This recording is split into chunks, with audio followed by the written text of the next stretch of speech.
ஏசாயா 6வது அதிகாரம் 1ஆம் வசனத்தில் இருந்து 8ஆம் வசனம் வரை. உசியா அரசர் மறைந்த ஆண்டில் மிகவும் உயரமானதோர் அரியணையில் ஆண்டவர் அமர்ந்திருப்பதை நான் கண்டேன். அவரது தொங்கலாடை கோவிலை நிரப்பி நின்றது. அவருக்கு மேல் சேராபீன்கள் சூழ்ந்து நின்றனர். ஒவ்வொருவருக்கும் 6 இறக்கைகள் இருந்தன. ஒவ்வொருவரும் 2 இறக்கைகளால் தம் முகத்தை மூடிக்கொண்டனர். 2 இறக்கைகளால் தம் கால்களை மூடி மறைத்தனர். மற்ற 2ஆல் பறந்தனர். அவர்களுள் ஒருவர் மற்றவரை பார்த்து, படைகளின் ஆண்டவர் தூயவர், தூயவர், தூயவர், மண்ணுலகம் முழுவதும் அவரது மாட்சியால் நிறைந்து உள்ளது என்று உரத்த குரலில் கூறிக்கொண்டிருந்தார். கூறியவரின் குரல் ஒளியால் வாயில் நிலைகள் அடித்தளங்கள் அசைந்தன. கோவில் முழுவதும் புகையால் நிறைந்தது. அப்பொழுது நான், ஐயோ, நான் அழிந்தேன், ஏனெனில் தூய்மையற்ற உதடுகளை கொண்ட மனிதன் நான், தூய்மையற்ற உதடுகள் கொண்ட மக்கள் நடுவில் வாழ்பவன் நான். படைகளின் ஆண்டவராகிய அரசரை என் கண்கள் கண்டனவே என்றேன். அப்பொழுது சேராபீன்களுள் ஒருவர் பலிபீடத்திலிருந்து நெருப்பு பொறி ஒன்றை புரட்டால் எடுத்து அதை தம் கையில் வைத்துக் கொண்டு என்னை நோக்கி பறந்து வந்தார்.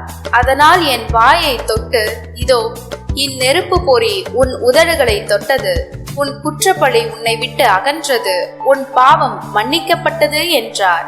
மேலும் யாரை நான் அனுப்புவேன், நமது பணிக்காக யார் போவார் என வினவும் என் தலைவரின் குரலை நான் கேட்டேன்.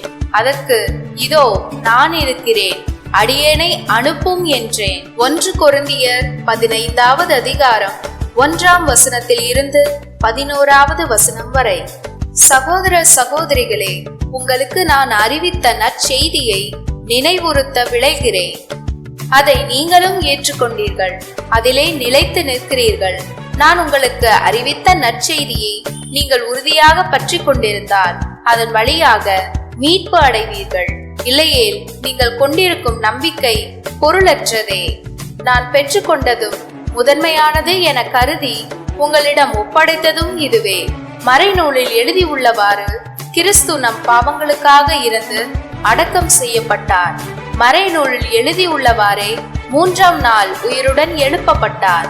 பின்னர் அவர் கேபாவுக்கு, அதன் பின் 12 தோன்றினார்.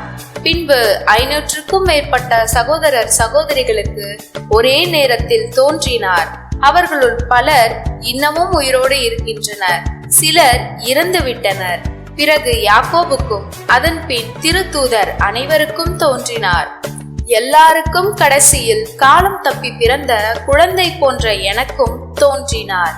நான் திருத்தூதர்களிடையே மிக கடையவன், திருத்தூதர் என அழைக்க பெற தகுதியற்றவன். ஏனெனில் கடவுள் திருசபையை துன்புறுத்தினேன். ஆனால் இப்போது நான் இந்த நிலையில் இருப்பது கடவுளின் அருள்தான். அவர் எனக்கு அளித்த அருள் வீணாகிவிடவில்லை. திருத்தூதர்கள் எல்லாரையும் விட நான் மிகுதியாக பாடுபட்டு உழைத்தேன். உண்மையில் நானாக உழைக்கவில்லை, என்னோடு இருக்கும் கடவுளின் அருளே அவ்வாறு உழைக்க செய்தது. நானோ மற்ற திருத்தூதர்களோ யாராயிருந்தாலும் இதையே பறைசாற்றுகிறோம். நீங்களும் இதையே நம்பினீர்கள்.